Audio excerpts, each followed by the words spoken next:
Many fans of MMOs are finding themselves without a home in recent years, with modern iterations seeming to fit a different niche, not quite satisfying the itch that older MMOs used to scratch.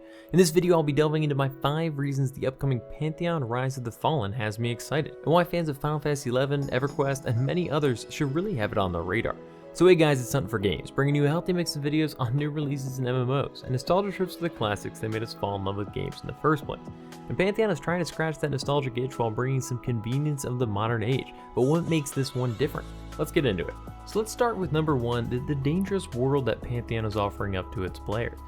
This is going to really encourage that group mechanics make a return to the MMO, that you can't necessarily progress through your leveling experience as a solo player, at least not without great risk. Grinding is going to be important again. You're leveling by killing enemy after enemy. So good camps are going to be important, exploring the world to find camps that are better than others, to find those efficient little spots where you've got a relative amount of safety, but can also pull multiple enemies quickly enough to kind of level quickly through the game. Because, you know, when there is a grind, that need for efficiency to improve how quickly you can achieve that grind becomes important again. While grinding in itself can be annoying, if it's done well, if it's done right, that balance becomes super important, because the quality of your gear, the quality of your party makeup, you know, just trying at your job becomes so much more important, because that speed can really matter. Slight changes to that grind speed really makes you feel like you're moving a lot faster. But good camps are just a baseline of any good MMO. The concept of rare monsters or notorious monsters is making a return in Pantheon, dropping rare loot, rare items, rare maybe materials for crafting, anything that can provide you more money, better gear. These are going to be, you know, desired to be hunted down, and that's something I've really missed in newer MMOs, that most gear either comes from purchasing off an auction house or just like as a drop from dungeons. While that's all well and good, and I hope similar options are still available to me in Pantheon, I miss, you know, having a specific piece of gear that I would hunt down from a dangerous monster that I might not be able to take alone. The way that they're describing Pantheon, the developers, is as a cross between a sandbox and a theme park MMO, which I think is perfect because it's how I always saw Final Fantasy XI, even if that wasn't exactly true. Because Final Fantasy XI was very open-ended with how you would progress, you know, via leveling. Yeah, you had to kill enemy monsters, but you could pick any monsters that you want, whether they be the easiest monster you can possibly face and you burn through 1,000,000 of them at once, or maybe it's the slightly harder ones as a group, or, you know, some combination of the two. They really left it up to the players, and the players eventually came up with what they thought was the best. That's not a true sandbox, but it still felt like it was super open-ended to me as a player.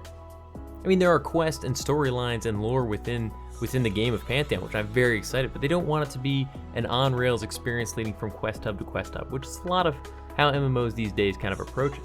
Players are going to chart their own paths, do quests as they feel are appropriate due to the rewards or maybe important to their progress, determine best camps through trial and error. I mean, this is the kind of stuff that I get super jacked about.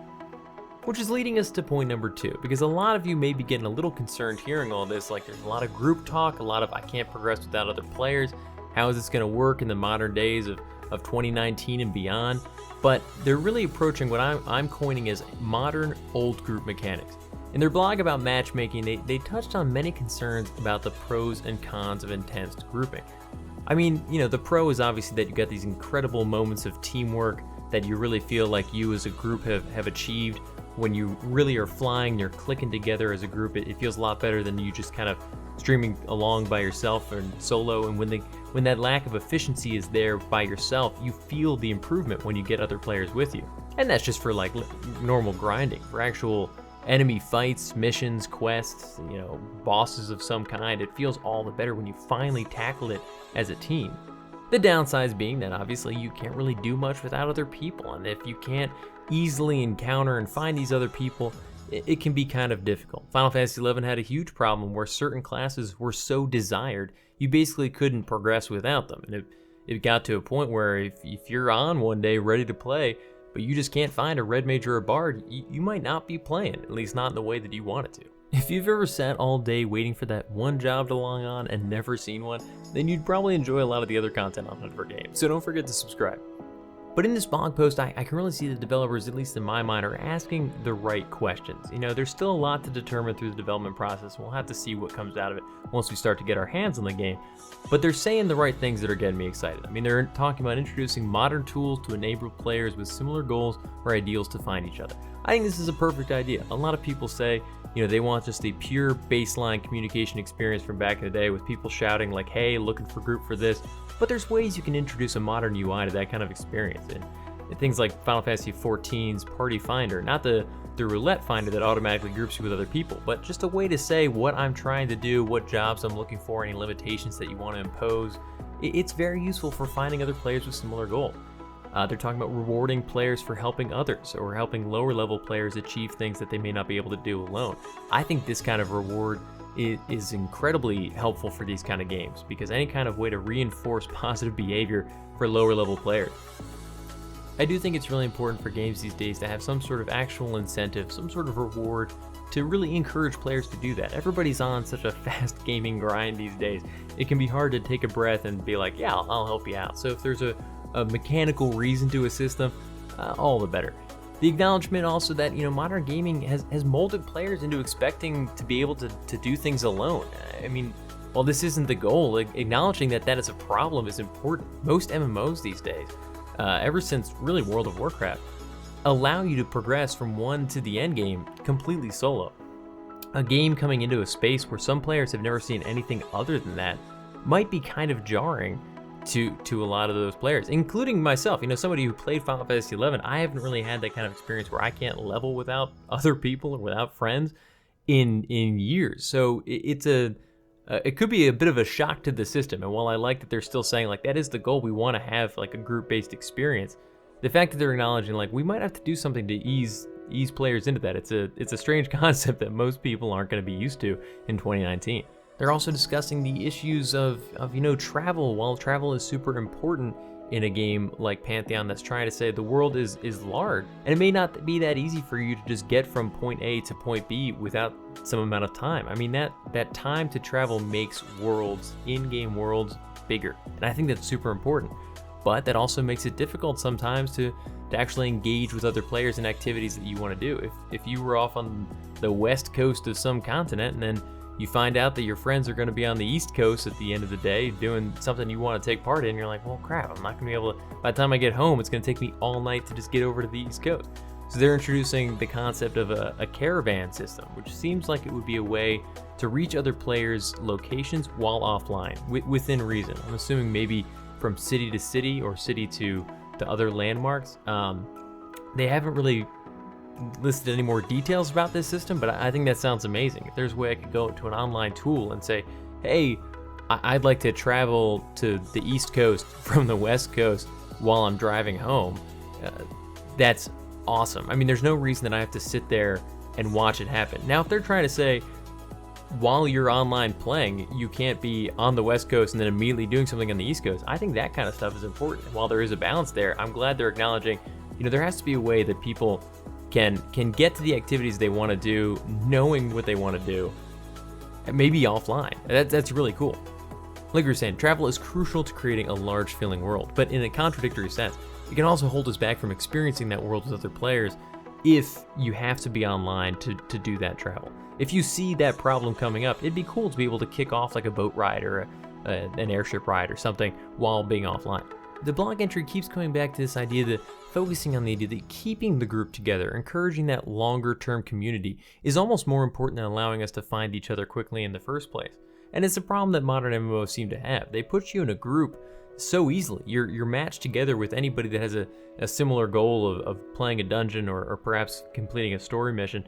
But as soon as that ends, if you even spoke at all, you'll never speak again. You'll never see these people ever again. Sometimes they're not even on the server you were on, which, you know, I understand the need for that and it certainly solved the problem, but it does introduce that new problem of not really generating that long-term community through shared events and actions. And Pantheon and its developers seem to really be focusing on the idea that they want to create situations where you have long-term stories that you want to share with other players that you shared with them when they happened, and that generates long-term community, really tight-knit groups that could last a long time. I mean, that's friendship. That's super exciting. But most importantly, I think they're just admitting that while old games were amazing, they weren't perfection. It's not like there wasn't any room to improve. There can be newer, better ways to encourage group mechanics. They really seem to be suggesting some amazing ideas, so I'm excited to see how they take those concepts. Next we come to slower combat, and anybody who's watched my video on Final Fantasy XI Classic and why slower combat was so important to that game understands how jazzed I am about this. I mean, at its core, slower combat means that you have limited resources, whether that be a certain number of abilities that maybe have longer cooldown timers, or maybe you just have a limited amount of MP, and if you fire off all your spells at once, which you could do, you just run out of MP and you'd be useless for the rest of the fight. But slowing down action consumption is a really big deal for me in games like this. In my mind, when you have a slower combat in an MMO, that gives you more time to communicate. Each of the actions that you choose to use can be incredibly important, and that comes down to whether or not the combat gameplay is interesting, and I would hope it would be engaging enough that those choices matter, and it's not just like, yeah, every 4 minutes I hit this ability because it's the only thing I can do and there's nothing better. But when you slow that action down, it becomes more about the strategy of how can we maximize as a group, as a team, every action we have to make this the most efficient, most effective, most successful way possible. It also just brings back conversation during, before, or after battle. I mean, if you have to rest after battle and not much is going on, that's when you can have those little talks being like, hey, like, how you guys been doing? What have you been doing in game? Like, where'd you get that sword? That's pretty cool. Even during battle, you can be like, hey, I'm about to fire off this, like you can do this right afterwards. And there's more of that strategic discussion. In more modern games, it becomes about the rotation, so you always have to fire off the next ability immediately. There's no time to have any kind of communication. And even if you're doing something like voice chat, there's really no time to think most of the time, personally, in my opinion. Now, those are great games and a ton of fun, but that constant action can also just kind of wear you down mentally. By the end of a couple hours, I'm like, oh my gosh, guys, I need to take a break. I can't do this rotation anymore. Because it's less mental focus for just general tasks. I mean, a loss of a second or two between abilities isn't as crucial in general fights, unlike with modern heavy rotations. If you've got a 4-minute recast on like a Berserk or something, and you miss it by 2 seconds, whatever. If you screw up 2 seconds of a rotation in a game like 14, that could be pretty bad. If implemented the right way, this can put more focus on the planning and collaboration than Twitch reflex skills, which may not appeal to everybody. It really might, but it certainly appeals to me. I love that slower gameplay. I love the focus on communication and discussion and strategic planning of those abilities, because honestly, I'm not very good at the Twitch replay, so it just personally is more interesting to me because I know I could have more success with it. But I'm really excited about it. Of course, bringing us back to whether or not that gameplay, that combat is exciting and interesting, is bringing focus into crowd control again. Murdering groups of enemies isn't very easy or safe in a game like this, so to add to that holy trinity, a crowd control focus is that fourth focus, and I'm really excited to see what they do with it. The intent there is to kind of be the role of support to other party members and maintaining a safe environment. So in games like Pantheon, how they're describing it, fighting one enemy might take all of our attention and all of your strength and ability. Modern games, you can use a bunch of AoEs or just like burn through everything so fast, it doesn't matter if you're fighting 2, 3, 4, 8 things, it's not a very big deal.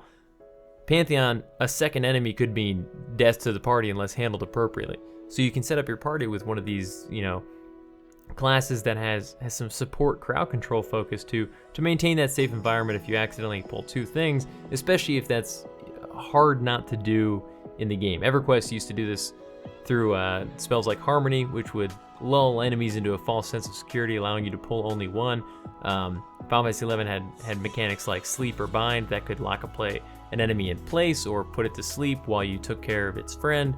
I mean, these kind of things make for more engaging combat, in my opinion. I'm really excited to see how they actually implement that. The developers have admitted the risks of having very specialized player roles, which is what I saw happen in Final Fantasy XI with Bard or Red Mage being so crucial for so many years to any party. Because once you have those specialized player roles, if they are deemed crucial to any kind of progress, it can cause limitations in workable groups. You always need a Red Mage, you always need a Bard, that kind of stuff. Make certain jobs appear weaker or more necessary than others. But to this design, their stated intent is to have each class focus in an area, but share some functionality of another. So I'm reading that as like they may be a DD, but also have like a little bit of tanking abilities to off tank, or perhaps their main focus is support, but they also can do a little bit of healing on the side. So if you have a bunch of classes out there looking for parties, you should be able to mix and match to get a full set of what the actions and abilities you really need. I'm picturing like two supports makes a full support. So if you have two jobs that can both kind of like half fulfill the role of support, then you have a full support job. No, but I'm not really sure exactly how it's going to work yet, but the way they're discussing it sounds really cool. I mean, while creating that well-crafted balance in a way they're describing it is much easier said than done, I am excited about how they're putting forth the idea. Of course, last but not least, though, is situational gear. In a blog post about situational gear and inventory management, they delved a little bit into their thoughts on how bags and weight of items and equipment will work. While these systems may seem frustrating, I mean, I can't even imagine what I would have done in Final Fantasy XI if your items and equipment had weight. I would have lost it. The inventory, minimal number of inventory spaces alone was awful sometimes. But they do encourage choice in what you carry and force you to travel the world to alleviate items or loot. If you just have infinite bag space and can carry infinite weight, you could stay in the same spot of the world just camping things for days and days and days. This will force you to kind of take your loot back to a town, back to a trade outpost to kind of like offload that, or at least put it in a safe somewhere. And this ultimately adds more value to items. I mean, if it's harder to collect a large number of items, then they have more value. But what's also exciting about this is context-sensitive equipment, like warm weather gear or poison protection. While this may sound like a pain, like if you're always going to be up in the mountains and you've got to be like, oh, where's my character's big old jacket or whatever, it does kind of remind me a little bit of 11's pre-fight planning.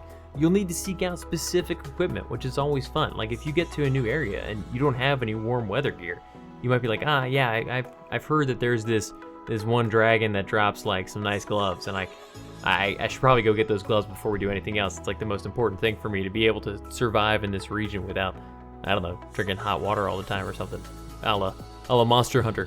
But having the knowledge of the world and the things you're fighting is useful again.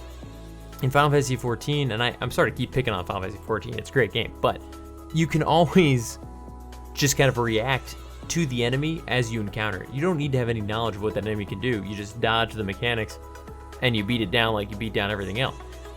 It sounds like in Pantheon, your understanding of the environment that an enemy's in, whether or not it can change the nature of the environment. They were talking about boss fights, kind of mid-dungeons, having more of a cold weather effect, so you may need to plan for like, oh yeah, the second boss fight has like this cold weather thing. And then you gotta say like, okay, I gotta go get my cold weather gear before I can take that on. I mean, that kind of stuff is really exciting to me, and like gives more reason to hunt down specific equipment. And that adds the effect of a kind of horizontal progression, because no matter how much they raise the level cap, if they ever do, that cold weather or warm weather gear will always be useful for preparing you for those environments in which that weather takes place. I think it sounds awesome. You may have all the strength in the world, but have little gear for a new area or challenge, and collecting that is going to benefit you forever. But guys, I want to hear your thoughts in the comments below. Is Pantheon doing some cool stuff, or can it not possibly achieve all of the amazing things that it's talking about? Is it just too old-fashioned of a game, and do you not think it can really succeed in today's environment?